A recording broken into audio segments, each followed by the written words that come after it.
3장. 우리가 자화자찬하는 것처럼 들립니까? 신임장을 받았다고 주장하면서 우리의 권한을 옹호하는 것으로 들립니까? 글쎄요, 그렇지 않습니다. 우리는 여러분에게 내보일 추천서나 여러분에게서 받을 추천서가 필요 없는 사람입니다. 여러분 자신이야말로 우리가 필요로 하는 추천서의 전부입니다. 여러분의 참된 삶이야말로 누구나 보고 읽을 수 있는 편지입니다. 그리스도께서 친히 그 편지를 쓰셨습니다. 그 편지는 잉크로 쓰신 것이 아니라 살아계신 하나님의 영으로 쓰신 것입니다. 그 편지는 돌에 새긴 것이 아니라 사람의 삶에 새긴 것입니다. 그리고 우리는 그 편지를 전하는 사람입니다. 우리는 이것을 전적으로 확신합니다. 그리스도께서 하나님을 위해 친히 쓰신 여러분이야말로 우리의 추천서입니다. 우리 같으면 이런 추천서를 쓸 생각도 하지 못했을 것입니다. 하나님만이 그러한 추천서를 쓰실 수 있습니다. 그분의 추천서가 우리에게 권한을 주어 우리가 이렇게 새로운 행동 계획을 실행에 옮기고 있는 것입니다. 그 계획은 종이에 잉크로 쓴 것도 아니고 페이지마다 율법에 관한 각주를 빼곡하게 달아서 여러분의 영을 죽이는 것도 아닙니다. 그 계획은 성령께서 영에 대고 쓰신 것, 그분의 생명이 우리의 삶에 대고 쓰신 것입니다.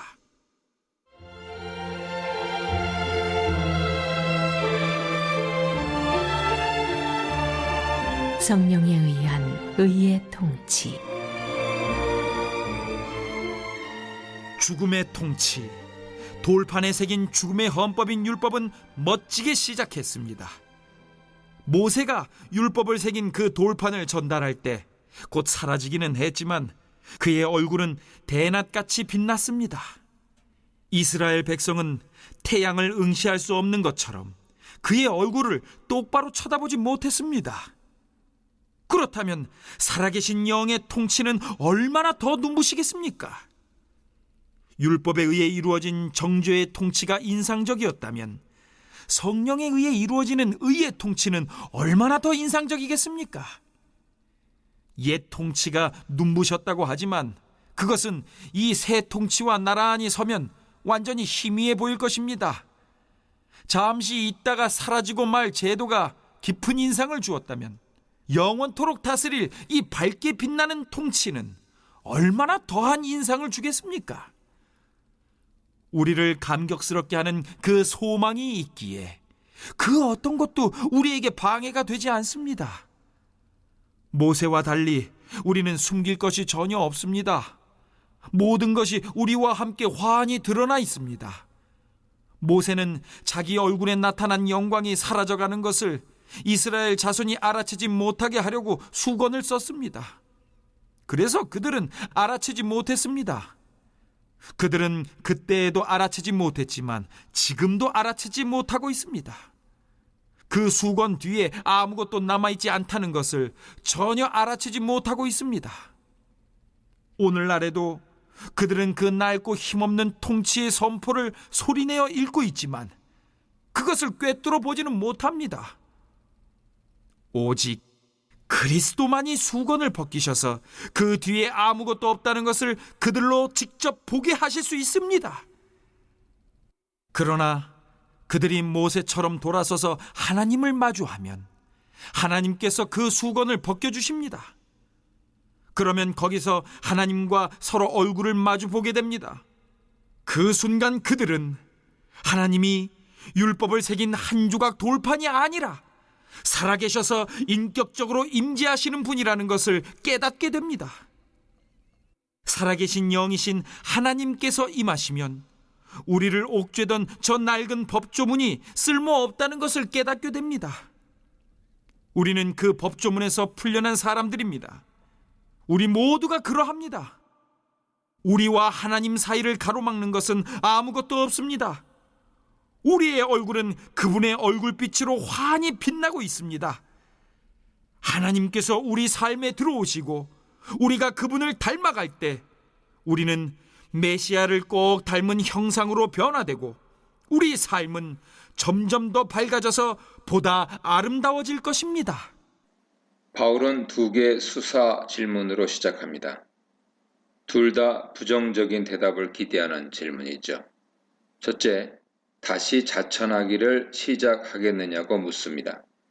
여기서 다시는 이전에 자천했다는 말이기보다는 바울이 스스로를 내세우면서 자천하고 자천한다는 비난을 염두에 두고 변증하려는 의도인 것 같습니다. 5장 12절, 10장 18절 보세요.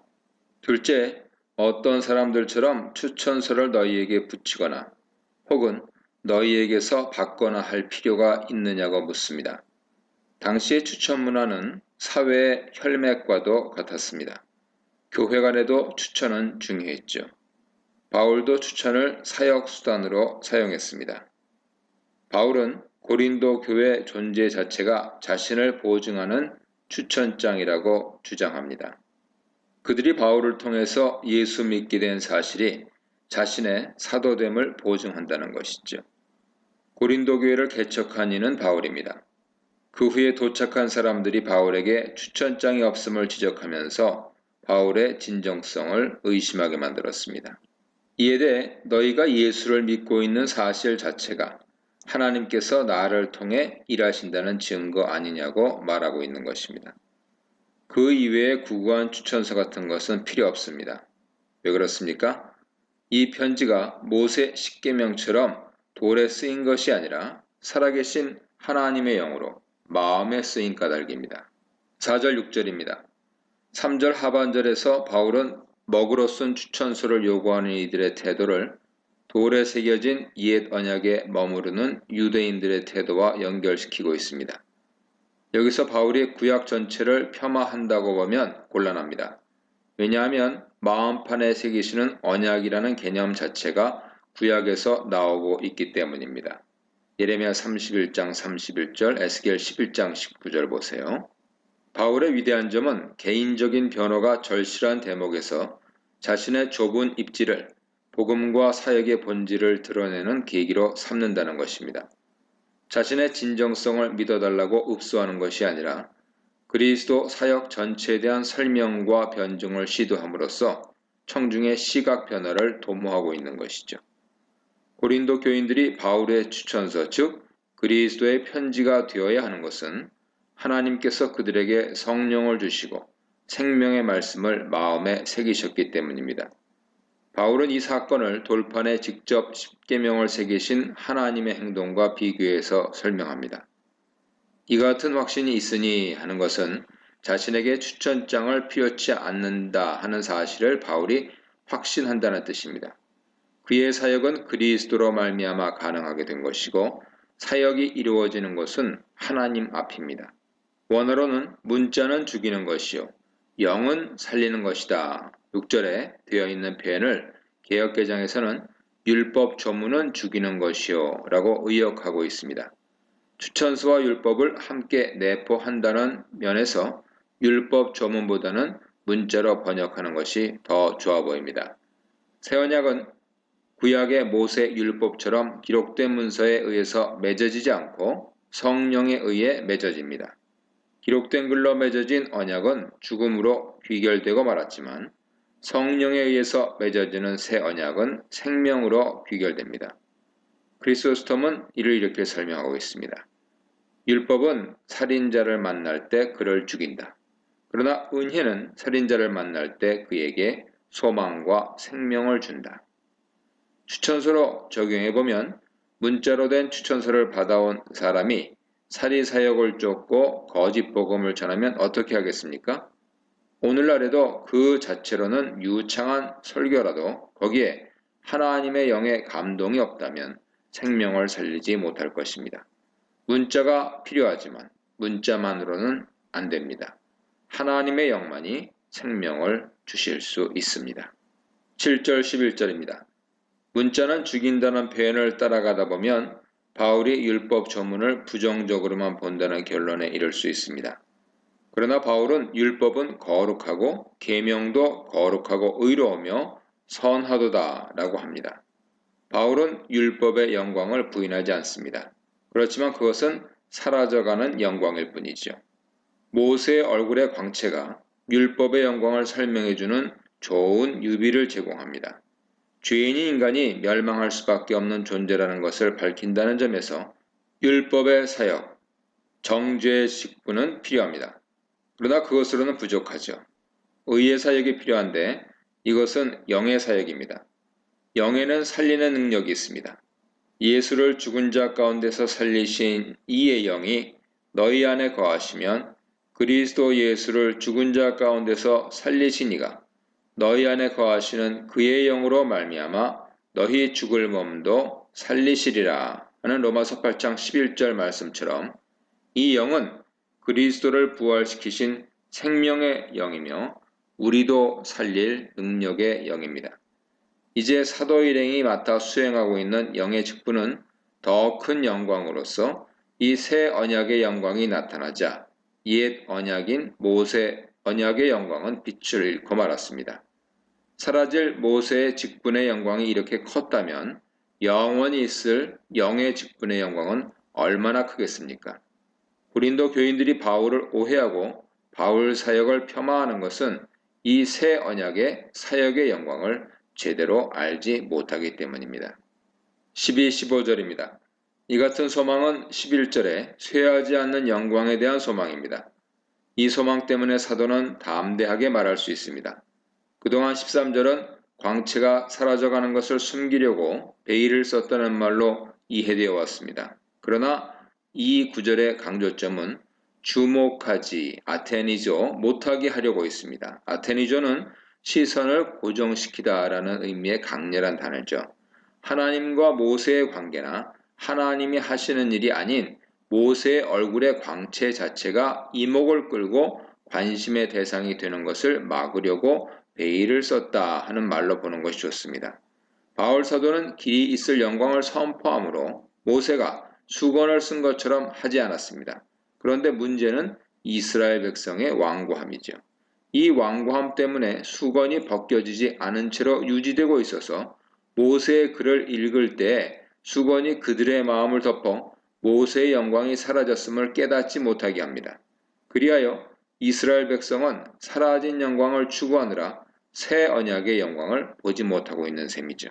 그런데 모세가 백성과 대화할 때는 얼굴에 수건을 썼지만 하나님께로 들어가서 함께 말씀을 나눌 때는 수건을 벗었습니다.